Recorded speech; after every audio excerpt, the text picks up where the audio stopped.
Po. Nasa Kuwait. Opo. Dito ako sa Saudi. Dati rin po ako dyan, Saudi. 4 years. Saan po sa Saudi? Dati po. Sa Damam. Dito ako sa Jeddah ngayon. Saan po kayo sa atin? Sa Pinas? Tarlac po. Sa Tarlac. Eh sa Maynila din po ako, kaso probinsya ko sa Bicol. Kurangin. Musta naman po kayo dyan? Ito, okay lang po. Kahit pa paano, tiis-tiis. May anak na po ba kayo? Opo, 4. Ako din may anak na rin, 2 doon sa dati kong kasama. Nakasama.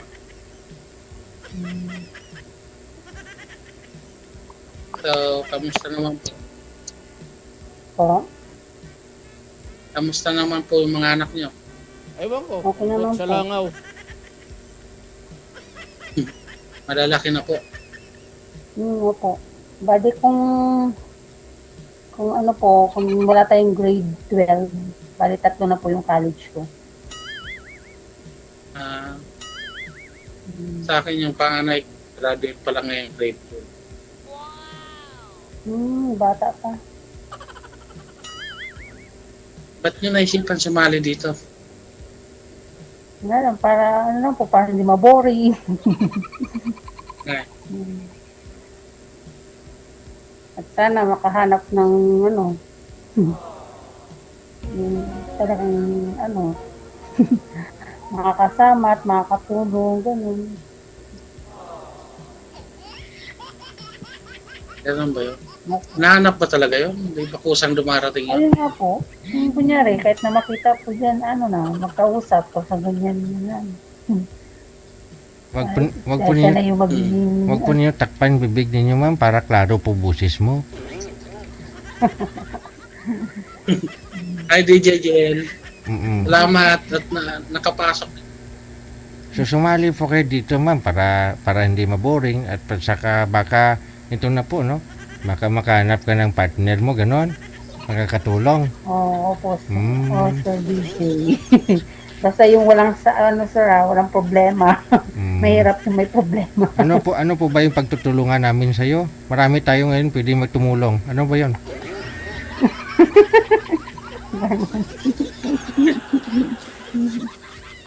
Kailan po uwi niyo? Kasyon? Sa ano po, next year, Next year. 2024 May. May tumawag na. Kasyon lang. Ano po ba, ma'am? Hiwalay po ba kayo?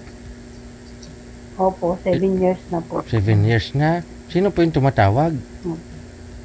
Anak ko po. Ay, anak mo. Okay.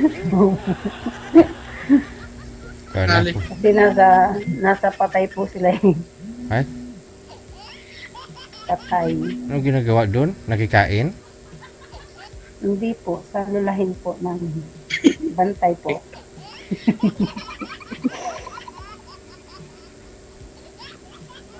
Bantay po sila. Kasi ganito pong oras po kasi everyday sir, tumatawag sila para naman po daw hindi ako maboring, ganyan po. Ayun na. Ilang taon na po ba kayo? 39 po. Mas lamang pa ako 2. Maagang nag-asawa, maaga rin na pag-iwanan. Kaya nga. Hindi na kontento. Hindi na kontento sa akin at syempre naghanap siya eh. Nang ibang hindi niya kasi alam na yung hindi niya na alam yung pintuan namin. Kaya naghanap siya ng ibang pintuan. Dapat kasi binubuksan mo na. Buksan mo na kagad yung pinto para pasok na kagad. Ganun ba yun? Oo, kasi kung gabi, Kasi kung gabi, baka nahirapan ho siya magkapa-kapa kung ganon. At least kung nakabukas na, di ba papasok na lang, di ba sir? Yes, sir. Ganun ba Yes. yun, sir? Oo. Tama nga yun, sir. Pero, yun nga lang siguro, sir, kahit na nakabukas nga, eh, kung ayaw niya nang pumasok dun sa pintuan ko, sir, ay, yun lang. Baka may nahanap na mas magandang pintuan. Ayun lang. Di Wag ba, mo, sir? wag mo kasi buksan ka. Wag mo kasi isagad bukas yung pinto. Medyo may Ay, ganun. litan mo lang Ay, ganun ba pagbukas. yun, sir? Ah,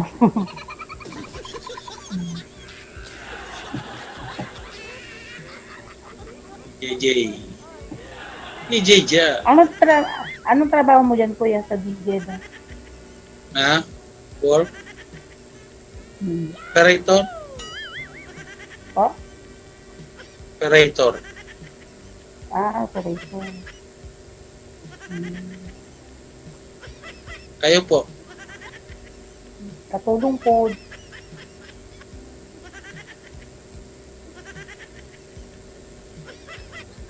Tol. Katulong, kuya, katulong. Katulong. Nabingi yata ako. Musta naman ang amo mo? Buti, mabait naman. Ano po, alam mo naman po yung mga among, ano po, sa umpisa, maganda. Paano sila, pero pagdating ng, wala na. Ilang taon ka na sa kanila?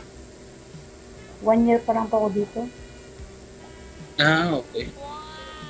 Nakahabol ka pa Pero- doon sa bago nag-ban dyan sa Kuwait.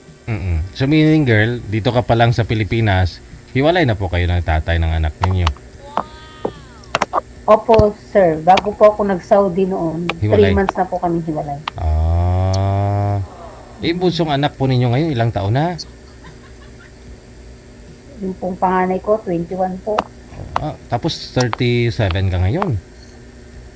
38. 9 38. po. Maga nga po, 18 lang po. 18 ka na. Opo. Ayun. Sabi ko nga po, DJ, maagang naglandi, maaga rin na pag-iwanan. Yung bunsong anak mo, ilang taon na? 15 po. 15. Malalaki na, no? Ikaw, sir, panganay, Opo, yung mga anak po dalaga ninyo, na. sir. Yung anak po ninyo nasaan ngayon, sir? Panganay ko, 18 na. 18 na. 18. Tapos yung bunso ko, nasa 16 na. 16. Dalawang lalaki. Ako nag-iisang lalaki. Ha? Nag-iisang lalaki. Pero yung sing-sing ni mister mo, andyan pa rin sa mga daliri mo, no? Hindi, sir. Alam niyo, talagang ganyan. Sanay na ako yan, sir. Kaya nga eh. Wala na yung engagement ring namin, sir. Binenta na niya. Ibig sabihin, kasal po kayo? Opo. Ay, may sana all pa eh. Kasal nga, kaso lang, naman. Walay kami, pero hindi kami kasal. Ako nagpakasal po kasi ako. Buntis na ako sa pangbunso. Ayaw ko rin po magpakasal. Father ko lang po kasi noon. Kaya yun, sinisi ko yung father ko. Tingnan mo ang nangyari sa akin. Nung pinakasal mo ko, nung kami naghiwalay. Kanyang Hindi siya nagloko. Nabuntis na, kasala na. Diba, DJ Jail? Oo. So, bali, nung pagkasal kayo, ma'am, saka nako kayo iniwan, nagluko yung mister mo? Nag-start na po siya. Nung 3 months na po ako nanganak. Nagsumpaan kayo dun kung kailan ho kayo nagsumpaan na sa hirap ginawa, saka nagluko yung mister Yun mo? na nga po sir. Yun na nga po sir. Kasi ilang beses na rin po nahuli ko. Tinatawad ko. Pero yung huli na po talaga, ay, ayoko na rin po. Kaya napag-isipan ko kung nag-abroad na nun. Para sabi ko mas maganda yun. Ayun, 3 months pa lang nga po ako sa Saudi nun. Talagang binahay niya na yung babae. So ngayon, anong hanap mo si isang lalaki? Tanungin mo si sir. Ang hanap ko po.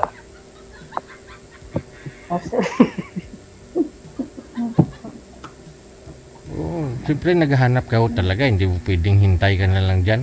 Minsan, yung iba dyan, tumanda na lang, walang dumating. Pwede maghanap ka na rin, at saka mangarap ka na rin, di ba? Sinasabi nila yung pag-ibig, magapaghintay daw yan. Yung iba nga, naglalaon lang sa kakahintay, walang dumating. Siyempre, maghanap ka na rin, no? Anong hinahanap mo, ma'am? Okay naman yun, DJ, kaysa ganyan, iiwanan ka rin. Diba? Kaya nga, sabi ko kung ano hinahanap mo sa isang lalaki, girl. Ang hinahanap ko lang po sir, yung magiging katuwang sa buhay, yung tagap niya, yung unang-una, hindi lang ako tatanggapin niya. Pangalit yung mga anak ko rin, yun po, ang importante sa akin. Tanong nga doon kung papayag ba yung mga anak mo na mag-asawa ka ulit, di ba? Kasi minsan may ganun din, malalaki ng mga anak Ay, mo. mga anak ko naman po, wala naman po problema. Sabi nila, kung saan ka masaya mama, supportahan ka namin. Ganyan nila ako kamahal. Sa ano yun Siyempre, sabi nila nga, hindi naman nila may bibigay yung kaligayahan na hinahanap ko, na may makasama. Ganyan. Basta importante lang, hindi ko sila papabayaan. Wag mo nagalawin with shit, ma'am, kasi masakit sa tainga namin.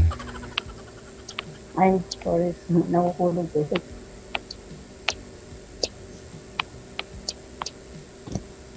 Talaga, lalo't ka sa ibang bansa pa tayo. Malungkot. Opo. Kaya nga gusto ko masaya kayo para maging masaya din viewers natin, pero malungkot kayo pareho. Nantok na viewers natin.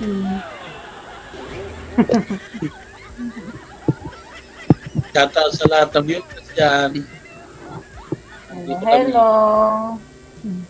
Tanong pa ho, ma'am, tanong pa.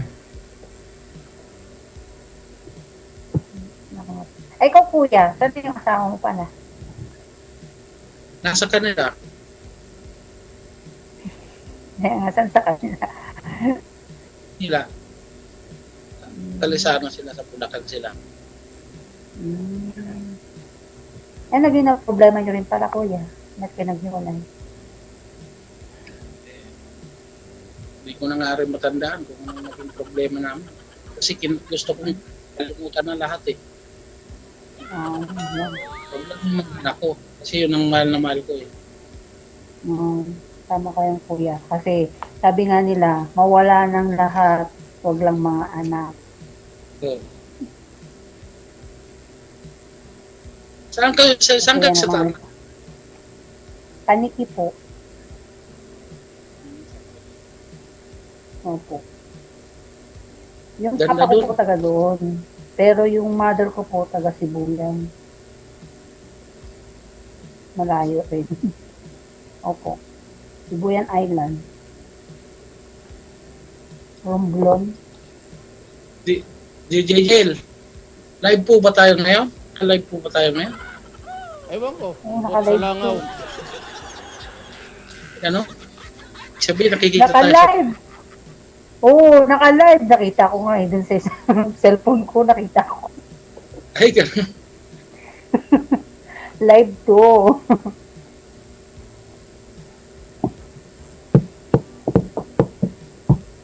Wala na ho kayong itatanong pa? Nagwawala na si DJ. Kasi siyempre para hindi tayo boring, no? Ano may music? DJ.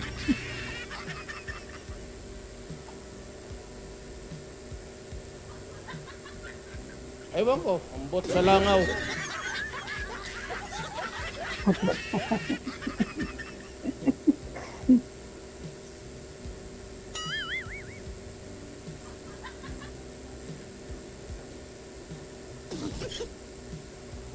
Sige, Pwede. sige. No, ipagpatuloy nyo na lang off-cam pag-uusap ninyo. Thank you sa time. Maraming salamat. Wanted, sweetheart. Wanted, sweetheart. Hindi sila interesado sa isa't isa. Hindi sila kinakausap ang isa't isa. DJ Remix.